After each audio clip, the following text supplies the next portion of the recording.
सबसे पहले सम्मानीय श्री त्रिलोकचंद जी, आप विश्वास कीजिए, मैंने इतना प्रेम से भरा हुआ व्यक्ति और इतने शुभ विचारों से भरे हुए व्यक्ति बहुत अरसे के बाद देखा है। तो आपके इस अच्युत प्रेम के लिए और आपके इन शुभ विचारों के लिए आपका अभिनंदन। देखिए, अगर हम देखें तो हम 10 लोगों के परिवार को इकट्ठा नहीं कर पाते, लेकिन कमाल की बात है कि भीलवाड़ा जैसे शहर में रहते हुए आज आप 20 लाख परिवारों के मुखिया के तौर पर यहां पर स्थापित हैं।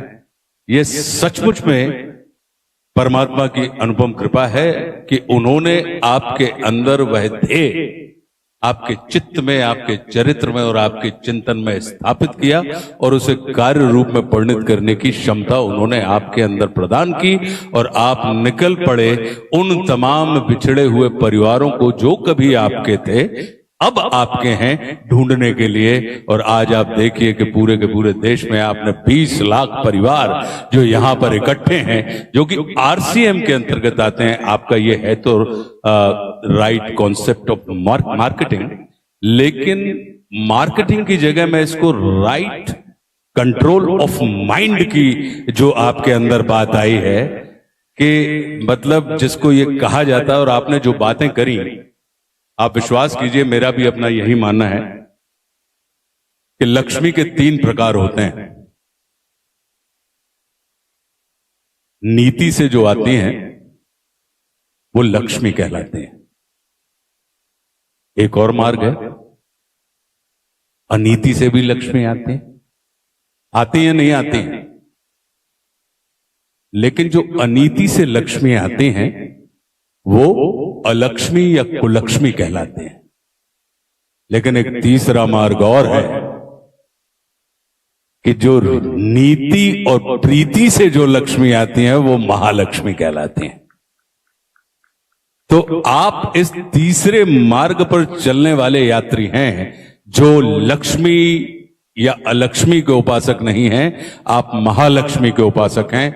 और मेरा अपना यह मानना है कि लक्ष्मी और अलक्ष्मी इनका स्वभाव चंचल होता है, ये हाथ बदलती रहती हैं, कभी इस हाथ में आती हैं कभी उस हाथ में चली जाती हैं।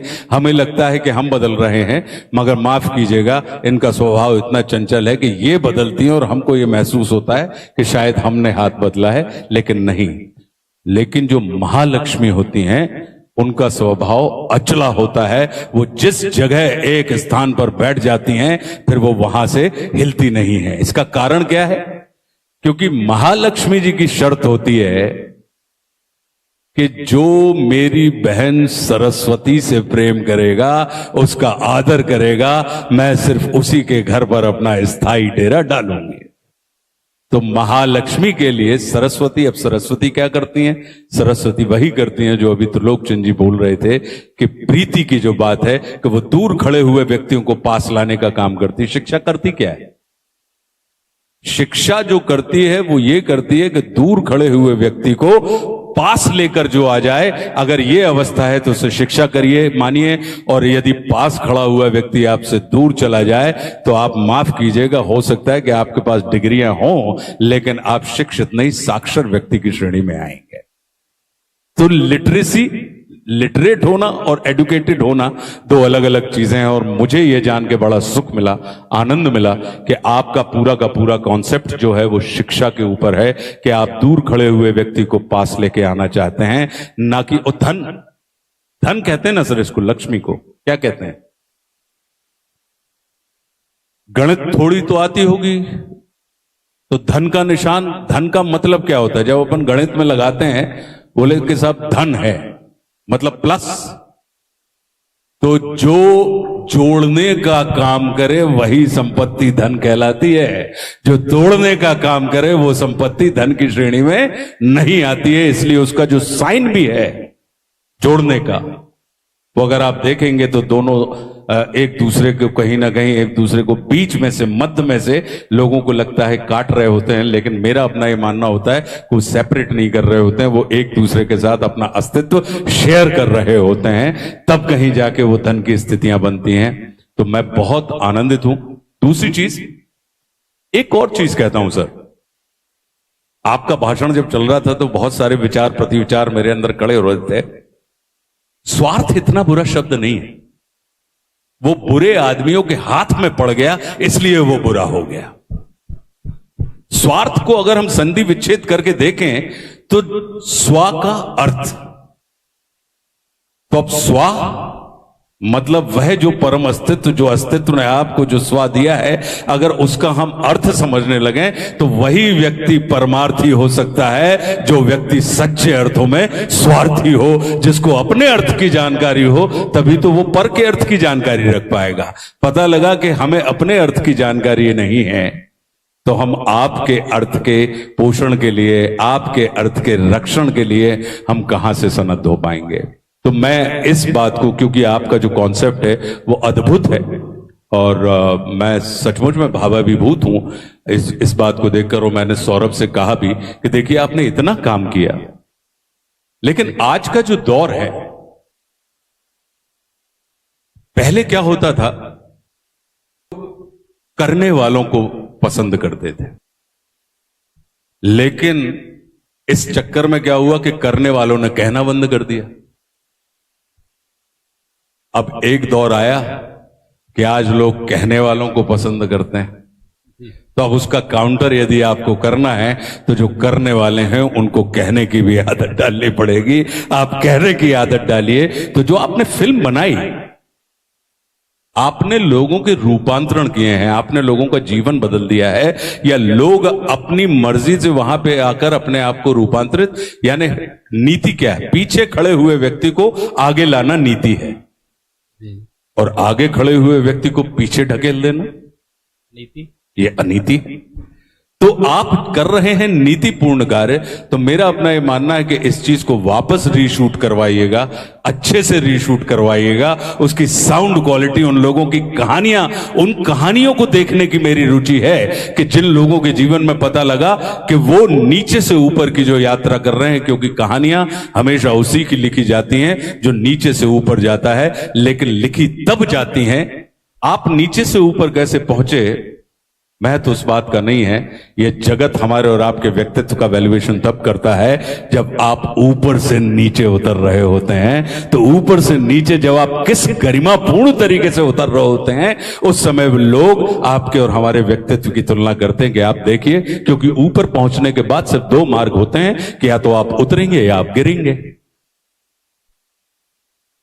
तो उन्हीं लोगों की दास्तान लिखी जाती है जो ऊपर ऊपर पहुंच गए। पता लगा कि माउंट एवरेस्ट पे मैं पहुंच गया और मैं कहूं कि साहब बड़ी मुश्किल से आया हूं, अब तो मुझे यहां पे पट्टा दो, मैं यहां पे मकान बना के रहूंगा। नहीं, चोटियां जो होती हैं वो झंडे गाड़ने के लिए होती हैं। आप अपना चिन्ह, अपना झंडा वहां पर गाड़िए और उसके पश्चात बहुत गरिमापूर्ण तरीके से आप उस पूरी ऊंचाई से निकल के नीचे धरती पर अपने लोगों के बीच में आइए। तो मेरा अपना ये मानना है कि इसको वापस सौरभ, इसको रीशूट करवाना, अच्छे से करवाना।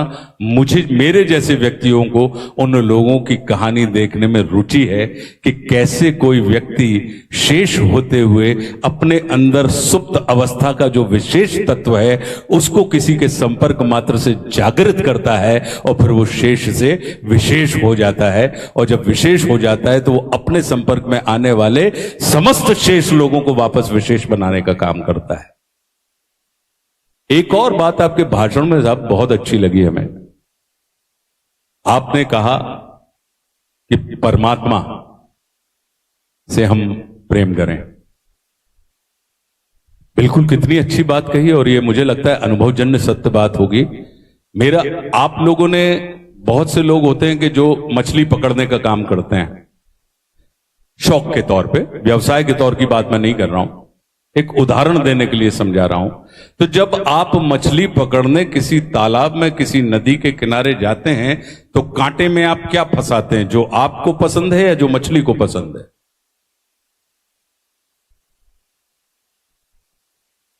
जो मछली को पसंद है आप कांटे में वो फंसाते हैं, तो फिर वापस जो आपको पसंद है, मछली आपको पसंद है तो मछली आपको प्राप्त हो जाती है।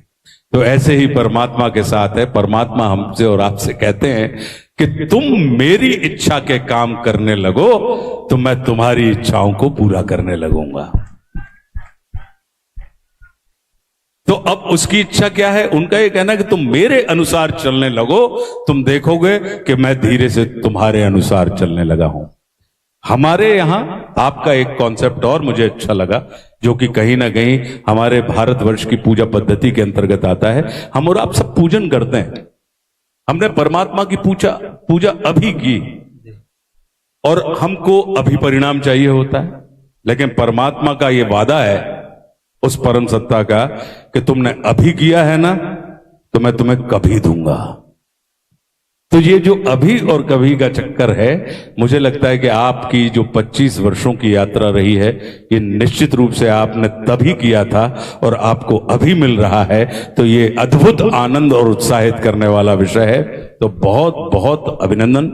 आपने एक्चुअली जो लीला पुरुषोत्तम भगवान श्री कृष्ण ने हमको और आपको जो वसुदेव कुटुंब का मंत्र दिया कि अयम निजम परोवेति गणना लघुचेत साम उदार चरिता नाम तू वसुदेव कुटुंबकम, तो मतलब उन्होंने सिर्फ हमको और आपको, मनुष्य क्यों श्रेष्ठ है? क्या बाकी योनियां परमात्मा ने जो बनाई है, पशुओं की हो, पक्षियों की हो, पेड़ों की हो, पहाड़ों की हो, लेकिन मनुष्य को श्रेष्ठतम योनि कहा गया और हमसे यह कहा गया कि भाई देवता लोग भी मनुष्य के रूप में जन्म लेने के लिए तरसते हैं। इसका कारण क्या है? आप सारी की सारी प्रजातियों को देख लीजिए, ये सिर्फ अपनी प्रजाति के हित के लिए या अपनी प्रजाति से ही जुड़कर रहते हैं। मनुष्य एकमात्र परमात्मा की ऐसी रचना है कि वो चाहे चर हो, अचर हो, जड़ हो, चेतन हो, पशु हो, पक्षी हो, पहाड़ हो, पौधे हो, इन सब से जुड़कर रहता है। और वो चाहे तो इनका पोषण भी कर सकता है, इनका रक्षण भी कर सकता है, और चाहे तो इनका शोषण भी कर सकता है, क्योंकि मनुष्य के अंदर वो सारी की सारी क्षमता होती है। तो मुझे लगता है कि आपका ये जो ह्यूमन वाला कॉन्सेप्ट है, कि आपने जो कहा कि भारतवर्ष मात्र भूखंड नहीं है, जी, भारतवर्ष एक भावखंड है। और किसी भी राष्ट्र के व्यक्तित्व का आकलन उस राष्ट्र की जमीन के माध्यम से नहीं नापा जाता, उस राष्ट्र में रहने वाले नागरिकों के जमीर के माध्यम से नापा जाता है। उस राष्ट्र को रुतबा ये संपूर्ण विश्व भूखंड के आयतन में नहीं देता, वो उस राष्ट्र में रह रहे नागरिकों के भावखंड के आयतन से उसको आंकता है। तो ये भारत के पास, क्योंकि भारत की भाषा कभी भी इंकार की भाषा नहीं रही, भारत हमेशा से स्वीकार के भाव से भरा रहा। इस वजह से उसने अपने जीवन में जो कुछ भी आया उसको पूरी अस्मिता के साथ स्वीकारा। स्वीकारने का मतलब ही होता है, आपको अगर किसी से मित्रता करनी हो तो कैसे कर सकते हैं? स्वीकार भाव से उसे अपनाना है, आपको अपनाना पड़ेगा। मतलब एक्सेप्ट, एप्रिशिएट एंड एक्नॉलेज। अब आप कहें कि एक्सेप्ट तो कर लिया, लेकिन हम एप्रिशिएट, अभी ये आरसीएम क्या कर रहा है? त्रिलोक चंद्र जी कहीं ना कहीं एक्नॉलेज भी कर रहे हैं आरसीएम के पुरुषार्थ को, एक्सेप्ट भी कर रहे हैं, और इस आयोजन के माध्यम से वो एप्रिशिएट भी कर रहे हैं। हम एप्रिशिएट करें और एक्सेप्ट और एक्नॉलेज ना करें तो हमको आनंद नहीं मिलेगा।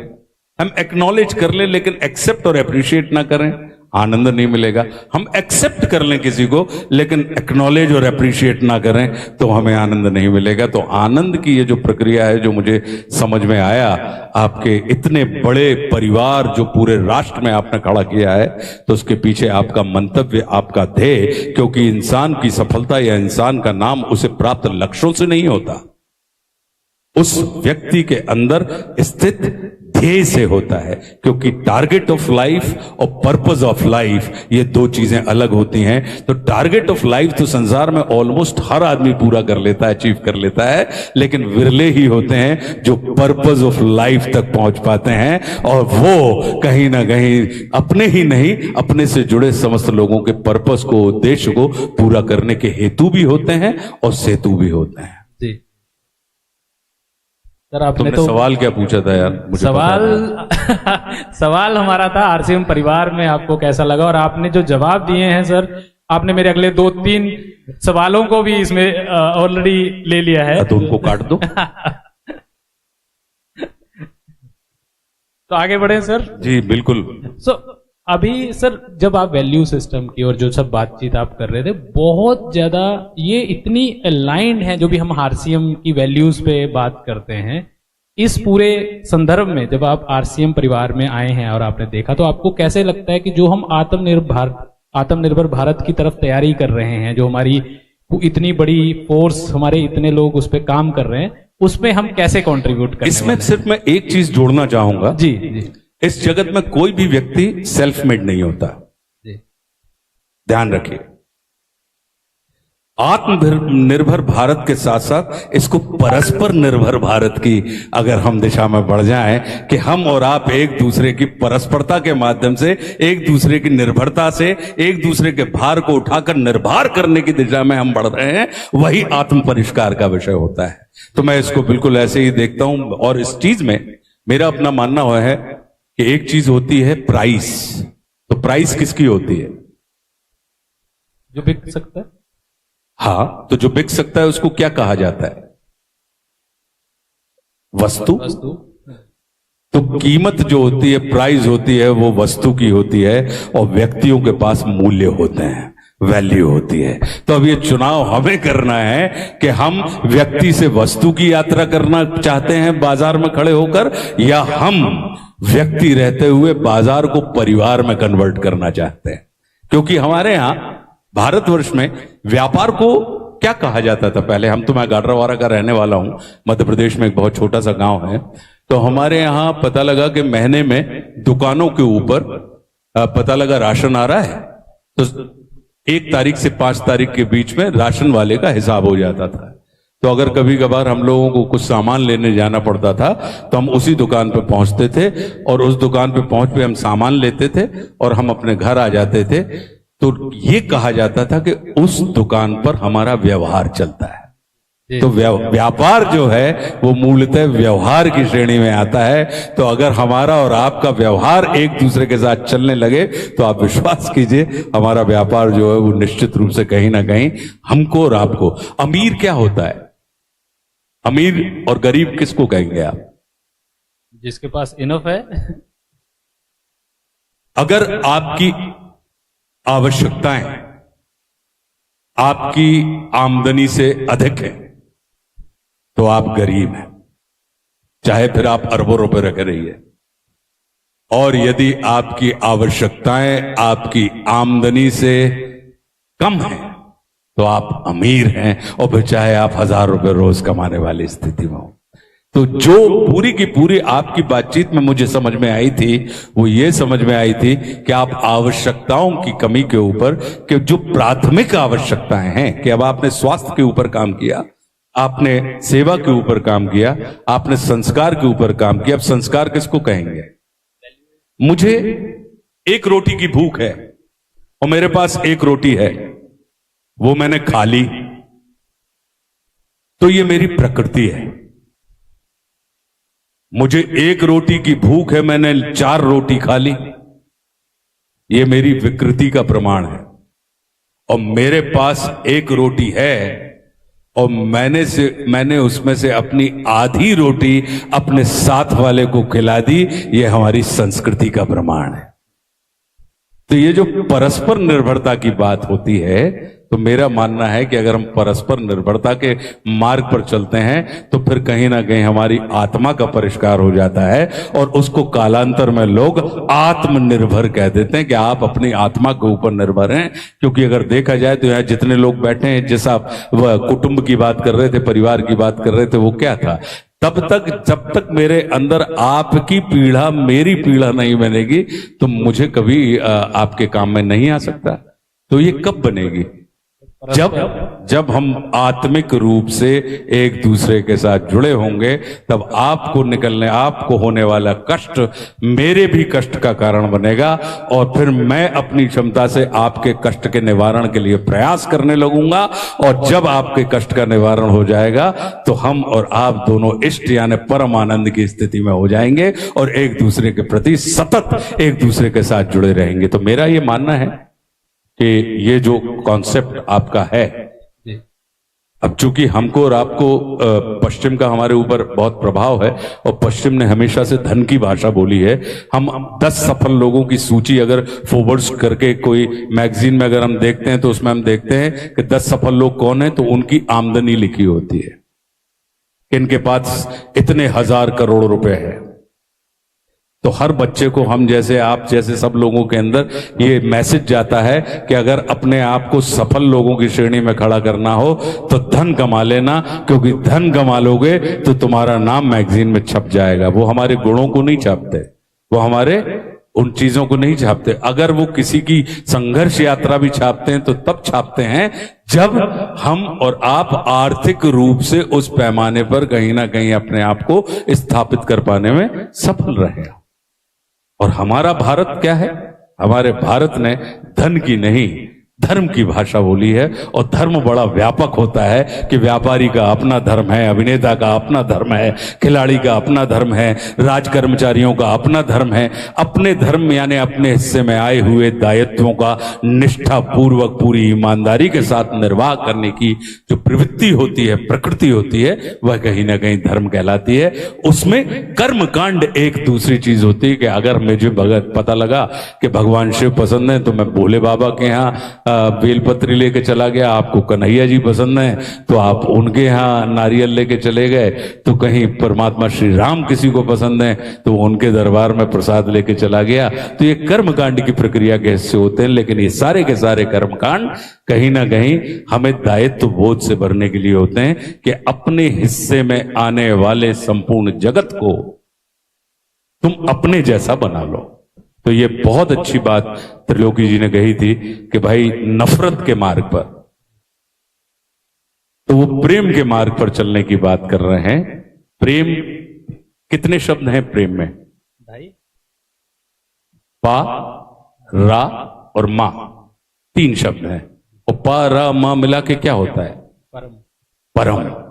तो जो आपको परम तक पहुंचाने की क्षमता रखता हो, ऐसे भाव को हम और आप प्रेम कहते हैं।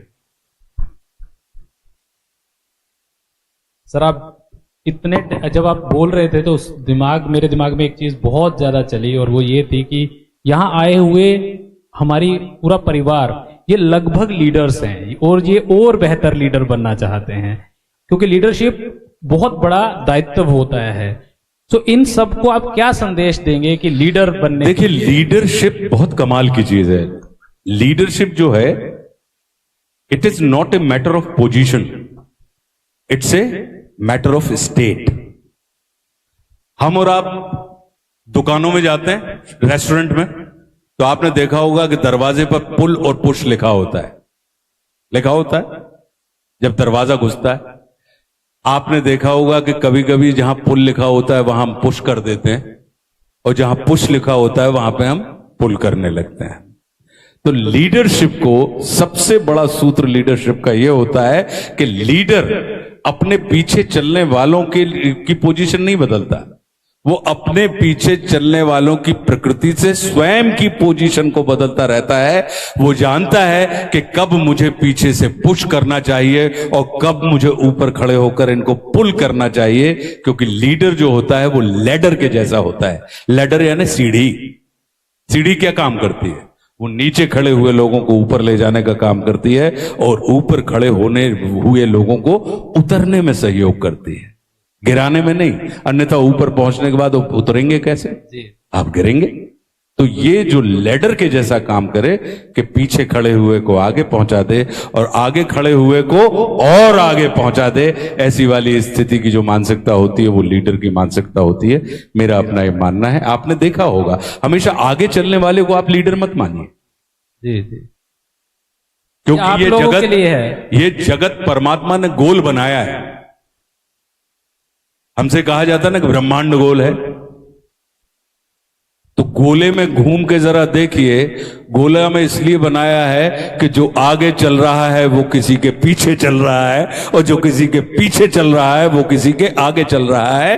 तो गोले में घुमा रहा है परमात्मा, वो इसलिए बता रहा है कि अगर तुम आगे चल रहे हो तो आगे चलने के अहंकार से मत भरो, अपने आगे देख लो तो तुमको समझ में आ जाएगा कि तुम किसी के पीछे घूम रहे हो। और अगर तुम पीछे चल रहे हो तो पीछे चलने की ग्लानि से मत ग्रस्त हो, तुम जरा अपने पीछे पलट के देख लो तो तुम पाओगे कि तुम किसी के आगे चल रहे हो।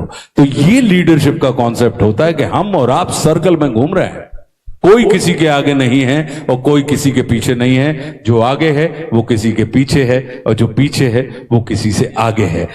बस हमें ध्यान इस बात का देना है कि हम अपने आगे और पीछे, क्योंकि आगे चलने वाला वही कुशल व्यक्ति होता है जिसके अंदर पीछे चलने की क्षमता। अगर आप पीछे चलने का हुनर रखते हैं तो विश्वास कीजिए, जब भी कभी आप आगे चलेंगे तो आगे चलने की आपके अंदर एक कमाल की दक्षता होगी और कमाल का हुनर होगा।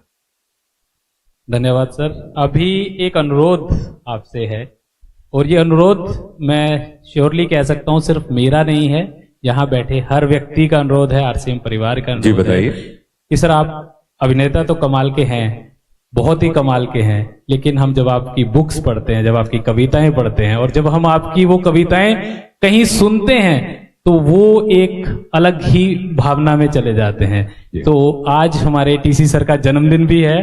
अरे वाह! आप परम यशस्वी हों, दीर्घायु हों, और परमात्मा आपको परम स्वस्थ रखे, और जीवन में ऐसे ही आपके सारे शिव संकल्प पूरे होते रहें। आपको मेरी खूब खूब खूब सारी शुभकामनाएं। सर, और सर भी थोड़े मतलब सर बहुत अच्छा इंटरेस्ट भी रखते हैं, और लिखते भी अच्छा है, पढ़ते भी अच्छा है, बोलते भी अच्छा है, मैंने देखा उनको। एक सर, आज अगर आपकी तरफ से आपकी कुछ कविता हो जाए, कुछ हम आपसे सुन पाए तो। नहीं, बिल्कुल मैं सुनाऊंगा। और चूंकि चर्चा की शुरुआत चूंकि हमने टीसी जी के, त्रिलोकी जी के, फिर इस कविता के बाद फिर नीचे जाना है ना। जी जी, जी। इसलिए मैं खड़ा हो रहा हूं। जैसा आप इजाजत दें। टीसी जी ने बड़ी अच्छी चर्चा की शुरुआत की थी, और एक श्रद्धेय श्री रामधारी सिंह जी दिनकर ने विपत्तियों के ऊपर बहुत कमाल लिखा है। और हम ये मान के चलते हैं कि जैसे आपने कहा अपने भाषण में कि चुनौतियां आपको मिटाने का काम नहीं करती, चुनौतियां आपको बढ़ाने का काम करती है। वो आपके अंदर सुप्त पड़ी हुई ऊर्जा को जागृत करने का कार्य करते हैं। वे बाधाएं, पुरुषार्थी लोग जो होते हैं, जो बाधक को भी साधक बना लेते हैं। तो उसके ऊपर उन्होंने लिखा हुआ है, रश्मि रथी में वो अद्भुत बात लिखते हैं। और उनका ये मानना है कि अगर आपने परमात्मा के हाथ में, अगर आपने अपने आप को छोड़ दिया है मन, कर्म, वचन से, तो जो जगदीश्वर है, जो जगत को देने वाला दाता है, वो आपके लिए दूत बनने को भी तैयार हो जाता है, और वो संसार के सामने अपने जगदीश्वर जो है वो हाथ फैला देता है। तो ये बहुत अद्भुत एक जो रचना है, तो उसका एक हिस्सा मैं आपको सुनाता हूं कि हो गया पूर्ण अज्ञातवास, पांडव लौटे वन से साहस, पावक में कनक सदृश टपकर, वीरत्व लिए कुछ और प्रकार, नस नस में तेज प्रवाह लिए कुछ और नया उत्साह लिए। सच है विपत्ति जब आती है कायर को ही दहलाती है, और शूरमा नहीं विचलित होते, क्षण एक नहीं धीरज खोते, विघ्नों को गले लगाते हैं, कांटों में राह बनाते हैं, मुख से न कभी उफ कहते हैं, संकट का चरण न कहते हैं, जो आ मिलता सब सहते हैं, उद्योग निरत नित रहते हैं, और शूलों का मूल नसाने को, शूलों का मूल नसाने को, और बढ़ खुद विपत्ति पर छाने को, है कौन विघ्न ऐसा जग में, टिक सके वीर नर के मग में, खम ठोक ठेलता है जब नर, पर्वत के जाते पांव खड़, और मानव जब जोर लगाता है पत्थर पानी बन जाता है। और गुण बड़े एक से एक प्रकार, जो आपने बोल रहे थे कि गुण बड़े एक से एक प्रखर हैं छिपे मानवों के भीतर, मेहंदी में जैसे लाली हो, वर्तिका बीच उजियाली हो, और बत्ती जो नहीं जलाता है रोशनी नहीं बह पाता है। और पीसा जाता जब इक्षुदंड, मतलब गन्ना पीसा जाता जब इक्षुदंड, झरती रस की धारा अखंड, और मेहंदी जब सहती है प्रहार, बनती ललनाओं का श्रृंगार, और जब फूल पिरोए जाते हैं हम उनको गले लगाते हैं।